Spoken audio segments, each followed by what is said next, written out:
ভারতীয় অর্থনীতির আজকের ক্লাসে আমরা পঞ্চবার্ষিক পরিকল্পনা নিয়ে ডিটেলসে আলোচনা করব। প্রথম অংশে আমরা পঞ্চবার্ষিক পরিকল্পনা কিভাবে এসছে, কতগুলো পরিকল্পনা ছিল, কোন ডেট থেকে কোন ডেট আমি বিস্তারিত আলোচনা করেছিলাম।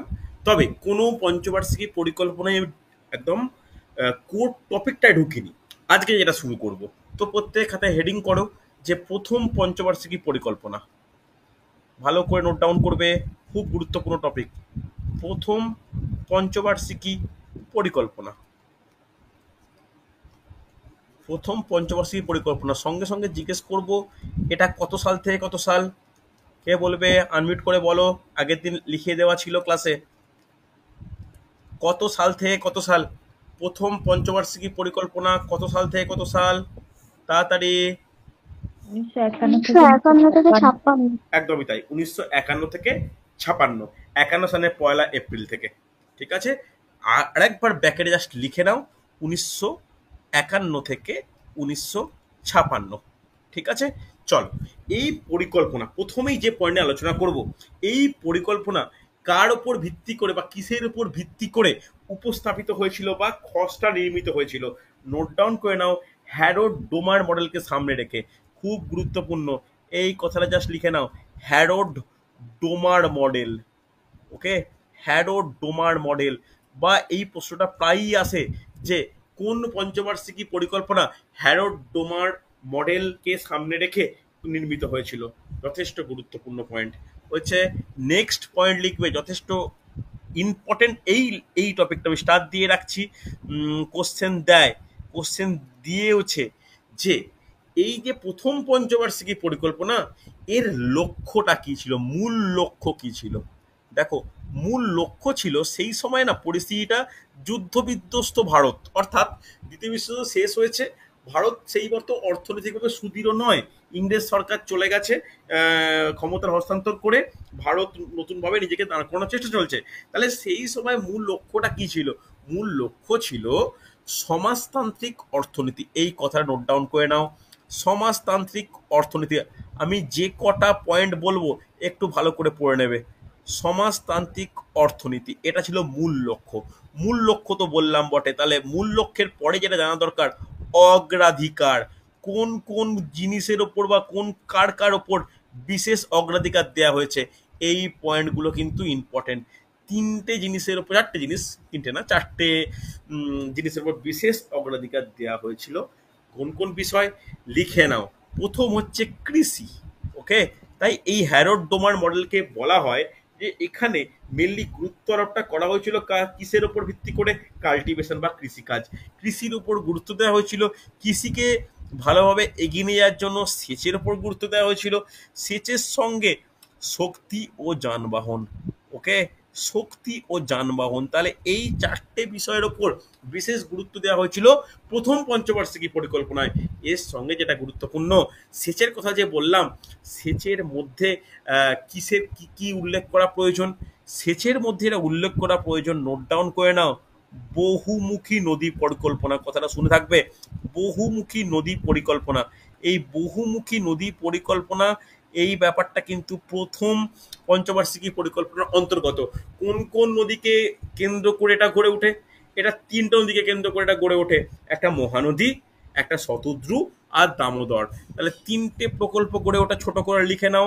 ফার্স্ট হচ্ছে উড়িষ্যায় সম্বলপুরের নিকট হীরাকুদ, এই হীরাকুদ যে বাঁধ মহানদীর ওপর। নেক্সট নোট ডাউন করবে Bhakra Nangal. Next note down করবে ভাকরা নাঙ্গাল। এই ভাকরা নাঙ্গাল কোথায়? শতদ্রুতে, হ্যাঁ কি না? এরপর নোট ডাউন করে নাও ডিভিসি, অর্থাৎ যেটা হচ্ছে পশ্চিমবঙ্গ, তখন ঝাড়খণ্ড ছিল না, পশ্চিমবঙ্গ বিহার সীমান্তে সোনারপুর মালভূমি অঞ্চলে দামোদর নদীকে কেন্দ্র করে। হ্যাঁ কি না? এটা কিন্তু খুব গুরুত্বপূর্ণ ব্যাপার, ভালো করে শুনে রাখো। এরপরে দেখো, আমাদের যেহেতু জিকে হিসাবে পড়ছি, ইনফরমেশন প্রয়োজন, ইনফরমেশন প্রয়োজন। তাহলে সরকারি উদ্যোগে এই যে প্রথম পঞ্চবার্ষিকী পরিকল্পনা নির্ধারণ করা হলো, এখানে হেডিং করে নাও বরাদ্দ অর্থ। ওকে, বরাদ্দ অর্থ। আমি কোনো টপিক বা কোনো ছোট্ট তথ্য ছাড়তে চাইছি না বলে এইগুলো বলে রাখছি। বরাদ্দ অর্থ প্রথমে 2059 কোটি টাকা বরাদ্দ করা হয় এই পঞ্চবার্ষিকী পরিকল্পনা 5 বছরের জন্য। লিখে নাও ব্যাকেটে, পরে বর্ধিত হয়ে বা পরে তা বৃদ্ধি পেয়ে, শুধুমাত্র এটাই থেমে থাকেনি, পরে তা বৃদ্ধি পেয়ে হয়ে যায় 2378 টাকা, 78 কোটি টাকা। ওকে, এটা যেন মনে থাকে, এইটা হাইলাইট করে রাখো বা আন্ডারলাইন করে রাখো। এই টাকার অ্যামাউন্ট কিন্তু জেনে রাখাটা প্রয়োজন, যেহেতু আমরা পঞ্চবার্ষিকী পরিকল্পনা পড়ছি। হয়েছে? এবার ভালো করে শোনো, খুব ইম্পর্টেন্ট। বরাদ্দ অর্থ তো হলো।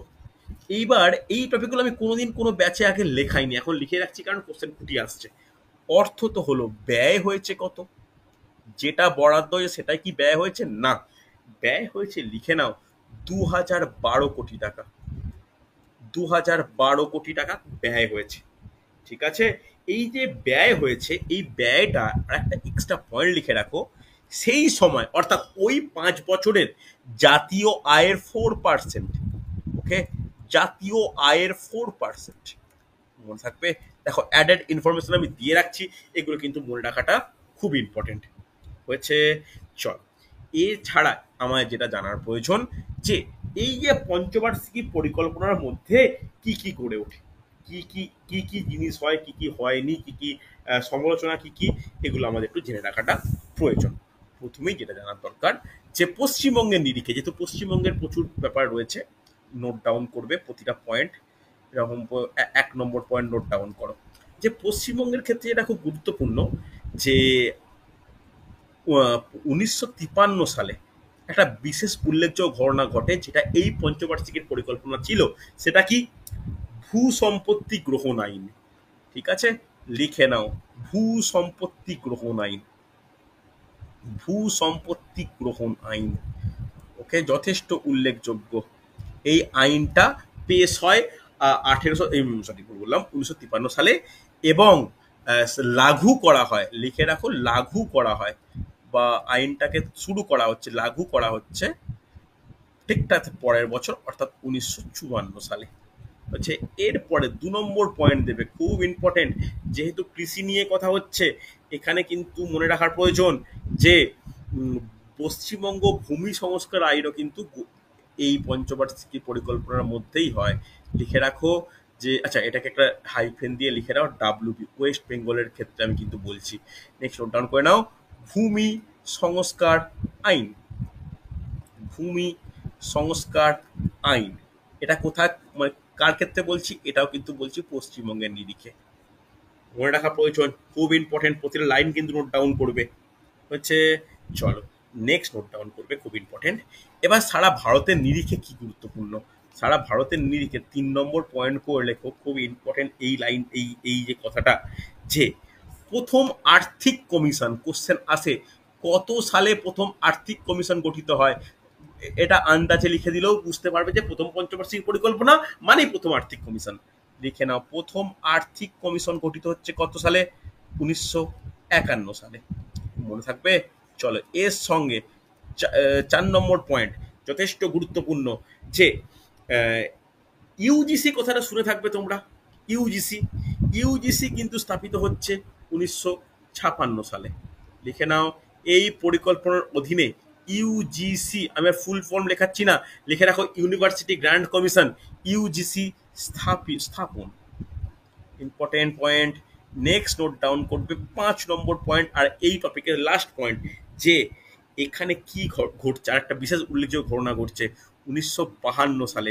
এটা যথেষ্ট ইম্পর্টেন্ট, একটা টিক দিয়ে রাখো। এখানে প্রথম পরিবার পরিকল্পনা হয়। লিখে নাও, প্রথম পরিবার পরিকল্পনা। ওকে, পরিবার পরিকল্পনা, যাতে প্রত্যেক পরিবারে একটা জনসংখ্যার মানকে সুনির্দিষ্ট রেখে তার মান উন্নয়নের জন্য প্রথম পরিবার পরিকল্পনা গ্রহণ করা হয় 1952 সালে। মনে থাকবে? হ্যাঁ কি না? চলো, এরপরে এরপরে আমাদের 2টো পয়েন্ট এই পেজের মধ্যেই লিখিয়ে রাখি স্টার দিয়ে, যে যখন কোনো পরিকল্পনা গ্রহীত হচ্ছে 5 বছরের জন্য, তখন না একটা লক্ষ্যমাত্রা থাকে, যে জিডিপি লক্ষ্যমাত্রা, অর্থাৎ এই জিডিপি কতটা আমি টার্গেট করব, যে কতটা আমি অ্যাচিভ করতে চাই, আর কতটা পারি। অনেক ক্ষেত্রে সেটাকে অতিক্রম করে যায়, অনেক ক্ষেত্রে সেটাকে আমরা অর্জন করতে ব্যর্থ হই। ওকে, লিখে রাখো। লক্ষ্যমাত্রা ছিল জিডিপি যেন ইনক্রিজ করে 2.1%, কিন্তু দেখা যায় সেটাকে ক্রস করে 3.6% অর্জিত হয়। একটা এক্সট্রা ইম্পর্টেন্ট ফ্যাক্টর হচ্ছে, নেক্সট একটা পয়েন্ট নোট ডাউন করে নাও, পার ক্যাপিটা ইনকাম। ওকে, পার ক্যাপিটা ইনকাম ভালো করে শুনে রাখো, খুব ইম্পর্টেন্ট। পার ক্যাপিটা ইনকাম, এই পয়েন্টগুলো আমি পরে ডিসকাস করব নেক্সট অর্থনৈতিক ক্লাসে, এই টপিকটা শেষ করে আলোচনা করব। সেখানে ইনকামের মধ্যে আলোচনা হবে কোনটাকে জিডিপি বলে, কোনটাকে পার ক্যাপিটা ইনকাম ইনকাম বলে, জিএনপি কি, এনডিপি কি, এনএনপি কি, আলোচনা করব। এখানে জাস্ট উল্লেখ করছি, লিখে নাও যে পার ক্যাপিটা ইনকাম বৃদ্ধি পায় 11%। 11% ব্যাকেটে লিখে নাও, বৃদ্ধি হয়েছে। দেখো যে পয়েন্টগুলো করলাম, পয়েন্টগুলো ভালো করে নোট ডাউন করতে পেরেছো কিনা বলবে আমাকে। দেখো এইভাবেই কিন্তু প্রতিটা পঞ্চবার্ষিকী পরিকল্পনায় কিন্তু আমরা এগিয়ে যাব। হচ্ছে, রেসপন্স করো, হ্যাঁ কিনা বলে বলবে প্রত্যেকে। পরে পরে পেয়ে যাই তাহলে।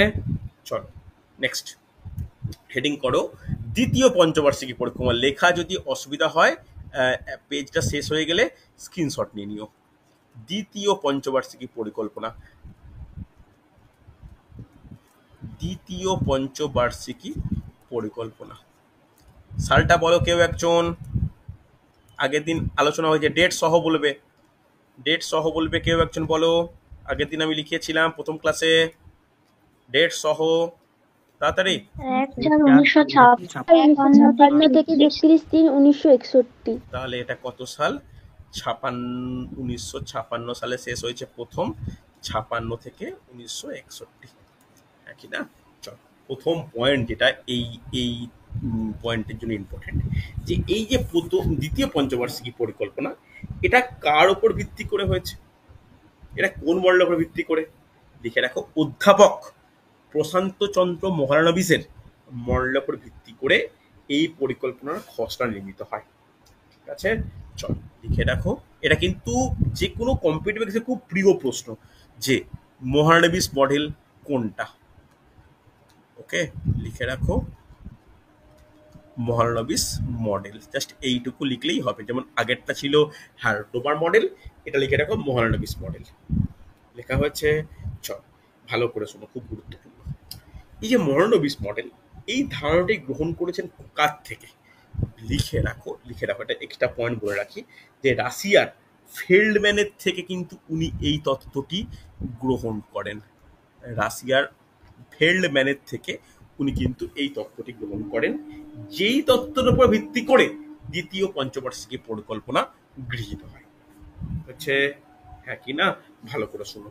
এখানে এর উদ্দেশ্য কি ছিল? এটা প্রথম ইম্পর্টেন্ট পয়েন্ট, উদ্দেশ্য বা লক্ষ্য। উদ্দেশ্য বা লক্ষ্য সব থেকে ইম্পর্টেন্ট এই দ্বিতীয় পঞ্চবার্ষিকী পরিকল্পনার ক্ষেত্রে। দেখো, প্রথমে একটা জাস্ট প্রাইমারি স্টেজ, দ্বিতীয় ক্ষেত্রে কি হয় ভালো করে শুনুন। এর উদ্দেশ্য না, যে গ্রামীণ অর্থব্যবস্থার পুনর্গঠন। এই গ্রামীণ অর্থব্যবস্থার পুনর্গঠনের মাধ্যমে একটা ছদ্ম বেকারত্বের হার হ্রাস, এটা কিন্তু মানে একদম এর প্রধান উদ্দেশ্য। তাহলে উদ্দেশ্যটাকে জাস্ট এইভাবে লিখে রাখো, দুটো তিনটে পয়েন্টে বুঝতে পারবে। প্রথমে লিখে রাখো যে গ্রামীণ অর্থব্যবস্থার, জাস্ট পয়েন্ট করো, গ্রামীণ অর্থব্যবস্থার, গ্রামীণ অর্থব্যবস্থার পুনর্গঠন, গ্রামীণ অর্থব্যবস্থার পুনর্গঠন। ঠিক আছে, নেক্সট নোট ডাউন করবে, শিল্পের অগ্রগতি, শিল্পের অগ্রগতি। ওকে, থার্ড পয়েন্ট নোট ডাউন করবে, এটাও এটা যথেষ্ট গুরুত্বপূর্ণ, যে যে সমাজতান্ত্রিক অর্থনীতি গঠন। এটা আগেরটাও যেমন ছিল, এখানেও কিন্তু তাই, সমাজতান্ত্রিক অর্থনীতি। ওকে, এইটা ছিল দ্বিতীয় পঞ্চবার্ষিকী পরিকল্পনার উদ্দেশ্য। এবার এই যে শিল্পের অগ্রগতি বললাম, এই অগ্রগতিটা কিন্তু সত্যি করে সুস্পষ্টভাবে নজরে আসে। এখান থেকে একটা পয়েন্ট হেডিং করে নাও, বা তোমরা চাইলে আলাদা করে করতে পারো। শিল্পের অগ্রগতিতে দেখা যাচ্ছে শিল্পের অগ্রগতিতে চারটে গুরুত্বপূর্ণ কারখানা গড়ে উঠছে, লৌহ ইস্পাত কারখানা, ভারী কারখানা গড়ে উঠছে এই সময়। চারটে বলা যাবে কোথায় কোথায়? কে বলবে? প্রথমে নোট ডাউন করো, দুর্গাপুর, দুর্গাপুর, তারপরে রাউরকেল্লা, রাউরকেল্লা, ভিলাই, আর একটা ঠিক বলেছো, আর একটা ভিলাই, ঠিক সুন্দর, আর একটা ভিলাই, আর লাস্ট বোকারো। বোকারো, ওকে। ইস্পাত, লৌহ ইস্পাত কারখানা গড়ে ওঠে। দেখো আমরা জিকে পড়ছি, জিকে তো কোনো জিকে মানে সেই মহাসাগরের মতো, যত বলবো তত তোমাদের হচ্ছে মনে হবে যে এতটা হলেই এনাফ। আমার মনে হবে হ্যাঁ অনেক কিছু বলেছি, পরীক্ষায় সেটাই আসতে পারে যেটা আমি বললাম না, ঠিক আছে। সেইটা মনে রেখে আমি এর সঙ্গে আরো কয়েকটা তথ্য অ্যাড করতে চাই, এটা মানে বলে দেওয়া উচিত যে এই যে দুর্গাপুর, রাউরকেল্লা, ভিলাই, বোকারো, এটা কি ভারত সরকারের অর্থনীতি কি এতটাই স্ট্রং হয়ে গিয়েছিল যে এই ভারী কারখানাগুলো বা ভারী একটা শিল্প চারটে ভিন্ন স্টেটে ভিন্ন জায়গায় করতে সক্ষম হলো? একদমই কিন্তু না। তাহলে কি কি করে হয়েছিল? বাইরের দেশের সাহায্যে। এবার প্রশ্ন, দুর্গাপুরের যে লৌহ ইস্পাত কারখানা যেটা পশ্চিমবঙ্গে অবস্থিত, এখানে কে সাহায্য করেছিল? নোট ডাউন করে নাও, ইউকে, ইংল্যান্ড। নোট ডাউন করে নাও, ইংল্যান্ডের সহযোগিতা বা গ্রেট ব্রিটেনের সহযোগিতায়। নেক্সট প্রশ্ন, রাউরকেল্লার কে সাহায্য করেছিল? জার্মানি। Germany, Germany, Germany. এবার ভিলাই আর বোকারোতে একটি দেশই সাহায্য করেছিল, কে? নোট ডাউন করে নাও, রাশিয়া। Russia, Russia. এই পয়েন্ট কিন্তু আমার জন্য গুরুত্বপূর্ণ, মনে রাখো। হচ্ছে হ্যাঁ কি না, খুব ভালো পয়েন্ট কিন্তু এগুলো হচ্ছে। চল নেক্সট আমাদের যেটা জানার প্রয়োজন, যেটা কি কি পয়েন্ট করেছিলাম মনে আছে? যে বরাদ্দ, ঠিক আগে প্রতিটা ক্ষেত্রে যেমন লেখানো তেমন ঠিক আমি নোট ডাউন করে দিচ্ছি। দেখো ধীরে হোক, আর এইসব তার একটা ক্লাস নেব শনিবারের দিকে, আস্তে আস্তে হোক, যেন দ্বাদশ পঞ্চবার্ষিক পরিকল্পনা যাতে প্রতিটা পয়েন্ট যেন ভালো করে করা হয়। চল বরাদ্দ, বরাদ্দ প্রথমে কত করা হয়েছিল? বরাদ্দ প্রথমে করা হয়েছিল 4800 কোটি টাকা। পরে এই বরাদ্দ সবসময় দেখো যেটা থাকে সেটা কিন্তু কি করা হয়, সেটা হচ্ছে চেঞ্জ করা হয়। আগেরটা কি হয়েছিল? আগেরটা বৃদ্ধি করা হয়েছিল কিনা দেখে নাও। আগেরটা বৃদ্ধি করা হয়েছিল, কিন্তু মুদ্রাস্ফীতি, খাদ্যাভাব এবং অর্থ সংস্থানের অভাবে এই বরাদ্দ পরবর্তী ক্ষেত্রে সংশোধন করা হয় এবং সংশোধন করে কমে 4672 কোটি টাকায় স্থির করা হয়। হ্রাস পায় বরাদ্দ। আগের বারে যেমন বরাদ্দ বৃদ্ধি হয়েছিল, এখানে কিন্তু বরাদ্দ হ্রাস করতে বাধ্য করা হয়, ঠিক আছে। তবে এখানে দেখা যায় যে ব্যয় সেই অর্থে হয়নি। কারণ ব্যয় হয়নি কেন? ব্যয় হয় মানে শেষ একদম 61 সালের দিকে বেশি করে ব্যয় হয়। তবে ভালো করে শুনে নাও, এই ব্যয়ের ক্ষেত্রে ব্যয় হয়ে গেছিল প্রায় 4800 কোটি টাকা মতো। ব্যয়টাই লিখে নাও, ব্যয়টা জাস্ট লিখে নাও যে 4800 কোটি টাকা হয়েছিল, যেটা প্রথম বরাদ্দ ছিল সেটাই ব্যয় হয়ে গেছিল। তবে ব্যয়ের মধ্যে একটা স্পেশাল পয়েন্ট করো, যে এই কোশ্চেনে যদি এসছিল যে রেলের জন্য বা এই রেল উন্নয়নের জন্যই ব্যয় হয়েছিল 900 কোটি টাকা। ওকে, রেল উন্নয়নের জন্যই ব্যয় হয়েছিল 900 কোটি টাকা। কারণ যখনই লৌহ ইস্পাত শিল্পের মতো ভারী শিল্পের একটা প্রসার ঘটলো, তখন মালগাড়ি সহ বিভিন্ন ভারী ট্রেনের বা মানে গুডস যেগুলো ট্রেন বলি বা মালগাড়ি বলি, সেটার পরিষেবার জন্য প্রচুর টেকনিক্যালি সাউন্ড এবং উন্নত প্রযুক্তি রেল সার্ভিস প্রয়োজন ছিল। এই কারণে রেলের উন্নয়নের খাতে প্রায় 900 কোটি টাকা ব্যয় হয় হচ্ছে। চল নেক্সট নোট ডাউন করে নাও যেটা আমাদের জানার প্রয়োজন। এর মধ্যে উল্লেখযোগ্য কি কি পয়েন্ট হয়? আচ্ছা, লক্ষ্যমাত্রা জিডিপি একটু নোট ডাউন করিয়ে দিই, জিডিপিটা একটু লিখিয়ে দিই, জিডিপি পরে লিখিয়েছিলাম। জিডিপির পয়েন্ট কিন্তু খুব ইম্পর্টেন্ট। একটা হচ্ছে লক্ষ্যমাত্রা আর একটা হচ্ছে অর্জন। কতটা লক্ষ্যমাত্রা রাখা হয়েছিল শুরুতে, আর অ্যাকচুয়ালি শেষে কতটা অর্জিত হয়। নোট ডাউন করে নাও, লক্ষ্যমাত্রা ছিল ওই যে যেন জিডিপি যেন বৃদ্ধি পায় 4.5%, অর্জিত হয় 4.3%, মানে প্রায় অ্যাচিভ করা সক্ষম হয়েছিল। হচ্ছে এরপরে এই সময় কি কি ব্যাপার স্যাপার হচ্ছে, ব্যাপার স্যাপারের মধ্যে যেটা অর্থনীতির জন্য খুব গুরুত্বপূর্ণ, সেটা একটা পয়েন্ট নোট ডাউন করবে, এলআইসি প্রতিষ্ঠা 1956 সাল। নোট ডাউন করো, এলআইসি প্রতিষ্ঠা, খুব important, life insurance corporation private limited. LIC প্রতিষ্ঠা, কম বেশি প্রতিটা পরিবারের একজন না একজন ব্যক্তি বা একাধিক ব্যক্তির এলআইসিতে কোনো না কোনো পলিসি আছে। সেই এলআইসি প্রতিষ্ঠা হয় 1956 সালে। এটা জিকের জন্য খুব ভালো প্রশ্ন হচ্ছে, হ্যাঁ কি না, যথেষ্ট ইম্পর্টেন্ট। আর একটা 1956 সালে একটা ঘটনা ঘটে যেটা দিয়ে কোশ্চেন আসে, ঘটনা বলবো না, একটা বিশেষ চুক্তি। এই চুক্তির কথা অনেকে জানো, অনেকে জানো না। সেটা হচ্ছে কি বলতো, পিএল 480। কেউ বলতে পারবে এই পিএল 480টা কি? কার কোনো আইডিয়া আছে? হুম, বলো এটা দেখি। আমেরিকার সঙ্গে চুক্তি হয়েছিল। হ্যাঁ, ভেরি গুড রাহুল, সুন্দর। আর একটু ডিটেলসে বললে ভালো হয়। দারুণ বলেছো, সুন্দর ওটা বলেছো। স্যার হুম সুবিধাজনক শর্তে আপনার হুম খাদ্য শস্য আমদানি যেটা। দেখো, আমি ডিটেলস একটু বলি। দ্বিতীয় বিশ্বযুদ্ধে দেখো, দ্বিতীয় বিশ্বযুদ্ধের এটা তোমাদের মোটামুটি গেটআপটা মনে আছে যে কাদের সঙ্গে কার হয়েছিল, মিত্রশক্তি অক্ষশক্তি। যেহেতু মিত্রশক্তির মধ্যে ইংল্যান্ড, তার সঙ্গে হচ্ছে আমেরিকাও জড়িয়ে গিয়েছিল পরবর্তী ক্ষেত্রে জাপানের কারণে। তো আবার ইংল্যান্ডের সঙ্গে কে ছিল, ভারত সেই সময় সহযোগী ছিল।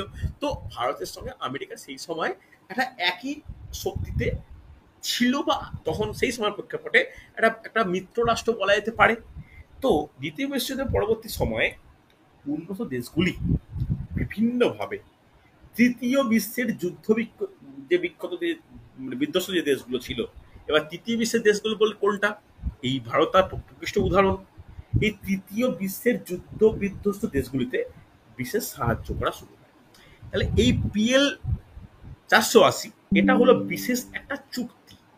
ভালো করে শুনবে, যে চুক্তি অনুযায়ী, ভালো করে শুনবে, খুব ইম্পর্টেন্ট পয়েন্ট, যে আমেরিকা যুক্তরাষ্ট্রের একটি খাদ্য সহায়তা প্রোগ্রাম, যার মাধ্যমে প্রচুর পরিমাণে চাল ভারতে পাঠানো হয় বা হয়েছিল, যার দরুন সেই সময়ের খাদ্য সংকট মোকাবিলা করা সক্ষম হয়েছে।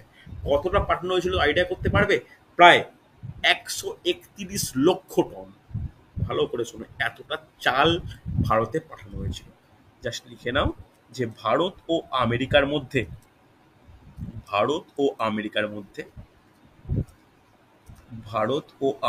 মধ্যে স্বাক্ষরিত চুক্তি। দেখো, কোনো মানে এর ক্ষেত্রে, কোনো বইয়ের ক্ষেত্রে তোমরা এতটা তথ্য হয়তো পাবে না। এই 131 লক্ষ টন বললাম, এই জন্য ক্লাস একটু করা প্রয়োজন, বা ক্লাসের এগুলো শুনে মনে রাখাটা দরকার। হচ্ছে নেক্সট, ভালো করে শুনে নাও যে এই বছর, মানে এই পরিকল্পনার অধীনে 1956 সালেও একটা বিশেষ ক্রাইটেরিয়া বা বিশেষ একটা ব্যাপার শুরু হয়। সেটা কি? সেটা হচ্ছে এসবিআই এর একটা কার্যকলাপ শুরু হয় 1956 সাল থেকে। লিখে দাও, এসবিআই এর কার্যকারিতা শুরু। এসবিআই এর কার্যকারিতা শুরু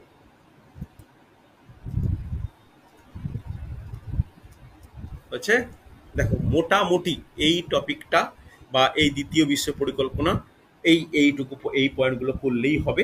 এরপরে তাহলে আমরা তৃতীয়তে চলে যাব। আচ্ছা, লেখা হয়েছে, কোনো প্রশ্ন তাহলে করতে পারো। লেখা হয়েছে, কোনো প্রশ্ন তাহলে করতে পারো। হয়েছে তো, না হয়নি? রেসপন্স করো। লেখা হয়েছে, চলো নেক্সট হেডিং করো, তৃতীয় পঞ্চবার্ষিকী পরিকল্পনা। ডেট বলবে কেউ একজন, ডেট বলো। 1/4/1961 থেকে হুম, 31/3/1966। সুন্দর সুন্দর, চল। দেখো, ধীরে বলছি কেন, একটু একটু অর্থনীতির খটোমটো ব্যাপার স্যাপার, ওই জন্য ধীরে বলছি। পরের দিন খুব তাড়াতাড়ি এগিয়ে যাব, কারণ এই কিভাবে লেখানো হবে বা কিভাবে এই কোনটা কি মনে রাখতে হবে, এটা একটা ক্লাসে আইডিয়া মোটামুটি পেয়ে যাচ্ছ। তৃতীয় পঞ্চবার্ষিকী পরিকল্পনা, তাহলে সালটা কি?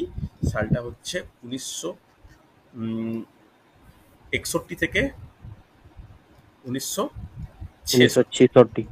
চল, প্রথম পয়েন্ট, দেখো প্রথম গুরুত্বপূর্ণ পয়েন্ট, এই এই যে পরিকল্পনা, এই পরিকল্পনাটি রচনা করেন কে বলতে পারবে? এই পরিকল্পনা রচনা করেন কে, বা এই যে খসড়া যে প্রস্তুত করা হয়েছে, এই খসড়া যে নির্মাণ করা হয়েছে, এই খসড়া বা এই পরিকল্পনার বিষয়বস্তু কার দ্বারা অনুপ্রাণিত? লিখে রাখো, দুজন ব্যক্তির নাম মনে রাখা প্রয়োজন। একজন হচ্ছে জন স্যান্ডি। তুমি এটা জানতে? অঙ্কিতা জানতে এটা? এটা কিন্তু খুব ভালো তথ্য। সুদর্শন, লেখানো ছিল জানতে আগে? হ্যাঁ স্যার। নোট ডাউন করো, জন স্যান্ডি ও সুখময় চক্রবর্তী। জন স্যান্ডি ও সুখময় চক্রবর্তী, এটা কিন্তু মনে রাখা প্রয়োজন। নেক্সট পয়েন্ট হেডিং করো যে এই পরিকল্পনার উদ্দেশ্য কি ছিল। উদ্দেশ্য দিয়ে কিন্তু কোশ্চেন আছে। তৃতীয় পঞ্চবার্ষিকী পরিকল্পনার উদ্দেশ্য কি ছিল? দেখো এখানে উদ্দেশ্য ছিল কিন্তু দুটো, একটা হচ্ছে সমাজতান্ত্রিক আদর্শ আর আত্মনির্ভরশীল সম্প্রসারণ। এই দুটো কথা কিন্তু খুব ইম্পর্টেন্ট, দুটো পয়েন্ট যথেষ্ট ইম্পর্টেন্ট। বারবার এই সমাজতান্ত্রিক কথাটা আমরা দেখছি, দেখবও। এটা লিখে নাও, সমাজতান্ত্রিক, সমাজতান্ত্রিক আদর্শ। এর ইংলিশ টার্মগুলো লিখে রাখো, সোশ্যালিস্টিক আইডিয়ালস, আর আরেকটা হচ্ছে আত্মনির্ভরশীল সম্প্রসারণ। আত্মনির্ভরশীল সম্প্রসারণ,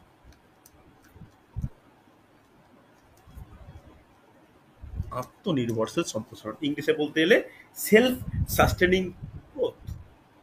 ঠিক আছে, সেলফ সাস্টেনিং গ্রোথ হচ্ছে। চলো, এর মধ্যে কি কি শুরু হচ্ছে, কি কি উল্লেখযোগ্য ব্যাপার। প্রথমেই আমরা একটা জিনিস লিখে নেওয়া প্রয়োজন, লিখে নাও জিডিপি বলে।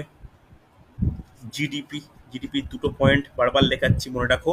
একটা হচ্ছে লক্ষ্যমাত্রা আর কতটা অ্যাচিভ করা যাচ্ছে, লক্ষ্যমাত্রা, আর একটা হচ্ছে লিখে নাও যে কতটা অর্জিত, ওই টাইমের মধ্যে কতটা অর্জন করা সক্ষম হচ্ছে। ইম্পর্টেন্ট। লক্ষ্যমাত্রা কত ছিল? এই সময় লক্ষ্যমাত্রা ছিল 5.6, কিন্তু অ্যাচিভ করা গেছে জাস্ট অর্ধেক, 2.8%। ঠিক আছে, কারণ কি বলে মনে হয়? কারণ কি বলে মনে হয় বলা যাবে? ভারত ভারত চীন যুদ্ধ। ভারত চীন যুদ্ধ, আর তারপরে আবার 66 সালের প্রেক্ষাপটে শুরু হচ্ছে ভারত পাকিস্তান যুদ্ধ। ঠিক আছে, তাহলে নোট ডাউন করো, এই সময়ে যেটা উল্লেখযোগ্য ফ্যাক্টর, দুটো যুদ্ধ। এর মধ্যে দুটো যুদ্ধের কথা আমাদের না বললেই নয়, আমরা ইগনোর করতেই পারি না। একটা হচ্ছে ভারত চীন যুদ্ধ, এই পরিকল্পনার মধ্যে খুব কোশ্চেন দেয়। ভারত চীন যুদ্ধ 1961 সাল, সেটা সরি ভুল বললাম, 62 সাল। ওটা কোন পঞ্চবার্ষিকী পরিকল্পনার মধ্যে পড়ে? আর 2 নম্বর হচ্ছে ভারত পাক যুদ্ধ। ওকে, ভারত পাক যুদ্ধ। দেখো ভারত পাকিস্তান যুদ্ধ, এর পরবর্তী ঘটনা সম্বন্ধে কারোর আইডিয়া আছে? বলতে পারবে ভারত পাকিস্তান যুদ্ধের সময় কে প্রধানমন্ত্রী ছিল? এমনি জিকের মধ্যে জিজ্ঞেস করছি, বলো দেখি। ভারত পাকিস্তান যুদ্ধের সময় কে প্রধানমন্ত্রী ছিল, এবং ভারত চীন যুদ্ধের সময় কে ছিল? বলো বলো, যেটা জানো বলবে। লাল বাহাদুর শাস্ত্রী। কোনটার সময় লাল বাহাদুর শাস্ত্রী ছিল? ভারত পাকিস্তানের সময়। একদমই তাই। আর ভারত চীন যুদ্ধের সময় কারা ছিল? মানে কে ছিলেন? কে ছিলেন বলো? জওহরলাল নেহরু। দেখো যখন ভারত চীন যুদ্ধ হয় তখন আমাদের আর্মি বলো প্রস্তুত নয়, আমরা হেরেও গেছিলাম, অ্যাজ ওয়েল অ্যাজ আসামের বিস্তীর্ণ অঞ্চল পর্যন্ত চীন দখলও নিয়ে নিয়েছিল। পরে সেটা চীনের আর্মি সরে গিয়েছিল, সেটা ইউএনের হস্তক্ষেপে, সেটা আলাদা ব্যাপার। কিন্তু ভারত পাকিস্তান যে যুদ্ধ হয়েছিল সেখানে ভারত জয়লাভ করেছিল, এবং নিয়ম অনুসারে কোনো যুদ্ধর পরে একটা চুক্তি স্বাক্ষরিত হয়। তেমনি কোশ্চেন আসে এটা, বা মনে রাখার ব্যাপারও, ভারত পাকিস্তান যুদ্ধের পরে কোথায় চুক্তি বা কি চুক্তি স্বাক্ষরিত হয়েছিল বলতে পারবে? কি চুক্তি স্বাক্ষরিত হয়েছিল বলা যাবে? তাসখন চুক্তি স্বাক্ষরিত হয়েছিল। এবার এটা উল্লেখযোগ্য ব্যাপার, দেশের প্রধানমন্ত্রী একটা চুক্তি স্বাক্ষরিত হতে রাশিয়ার তাসখন্দে যাচ্ছে, চুক্তি স্বাক্ষরিত হচ্ছে। যেদিন সকালে চুক্তি স্বাক্ষরিত হয় সেই দিন রাত্রিবেলা উনি মারা যান, পরের দিন ওনার মানে নিথর দেহ দেশে ফিরে আসে। এটা আমাদের ভারতের একটা রাজনৈতিক ইতিহাসে একটা যথেষ্ট রহস্যময় ব্যাপার। অনেকে মনে করেন যে উনি হার্ট অ্যাটাকে মারা গেছেন, অনেকে বিভিন্ন বিতর্কিত মতামত আছে। তো এই ব্যাপারটা জাস্ট এমনি হঠাৎ এই ভারত পাকিস্তান যুদ্ধ 1965 সালের টপিক উঠলেই মনে পড়লো, তাই এটা বলে রাখলাম। এবার শুধু যুদ্ধ নয়, এই সময় জিডিপি অ্যাচিভ করতে না পারার আর একটা কারণ ছিল, লিখে রাখো, খরা। মারাত্মক দেশ জুড়ে খরা। কত সাল থেকে কত সালের মধ্যে? 1965 থেকে 1966 সালের মধ্যে দেশের বিভিন্ন অঞ্চল জুড়ে দুর্ভিক্ষ ও খরা। এর কারণে তৃতীয় পঞ্চবার্ষিকী পরিকল্পনায় যে মানে যেটা লক্ষ্য ছিল বা যেটা করার চেষ্টা হয়েছিল, কোনোটাই কিন্তু করা সম্ভব হয়নি হচ্ছে। তবে এর মধ্যে উল্লেখযোগ্য ফ্যাক্টর কি আছে বা উল্লেখযোগ্য বিষয় কি আছে? উল্লেখযোগ্য বিষয় এটাই যে, ভালো করে শুনবে, এফসিআই গঠিত হয়। এফসিআই গঠন, এফসিআর ফুল ফর্ম কি? Food corporation India. লিখে রাখো 1964 সাল কার্যকলাপ শুরু করছে। ঠিক আছে, নেক্সট পয়েন্ট মনে রাখবে, তৃতীয় পঞ্চবার্ষিকী পরিকল্পনা অনুযায়ী শিল্প শ্রমিকদের, মনে থাকবে, শিল্প শ্রমিক মানে যারা বিভিন্ন শিল্প স্তরে কাজ করে, জুট মিল থেকে আরম্ভ করে বিভিন্ন রাইস মিল, বিভিন্ন জুট মিল, বিভিন্ন কলকারখানায় কাজ করছে, তাদেরকে আমরা শিল্প শ্রমিক বলি, কৃষক নয়। ভালো করে শোনো, কোনো দৈনিক শ্রমিক নয়, রাজমিস্ত্রি নয়, এদের নয়। শিল্প শ্রমিকদের বোনাস দেওয়া শুরু হয়। এই কোশ্চেনটা কিন্তু আসে, ঠিক আছে, বোনাস দেওয়া শুরু হয়। ওকে, কোশ্চেন আসে, শিল্প শ্রমিকদের বোনাস দেওয়া শুরু হয় কোন পঞ্চবার্ষিকী পরিকল্পনায়? অ্যান্সার হবে তৃতীয় পঞ্চবার্ষিকী পরিকল্পনায়। মনে থাকবে। নেক্সট আমাদের যেটা জানার প্রয়োজন, যথেষ্ট গুরুত্বপূর্ণ, লাস্ট পয়েন্ট নোট ডাউন করে নাও, যে এখানে প্রথম পঞ্চবার্ষিকী পরিকল্পনা যেখানে ম্যালেরিয়ার বিরুদ্ধে বিশেষ ফান্ড কি করা হয়, বরাদ্দ করা হয়। লিখে রাখো, ম্যালেরিয়া দূরীকরণের জন্য বিশেষ বরাদ্দ। ম্যালেরিয়া দূরীকরণের জন্য বিশেষ বরাদ্দ।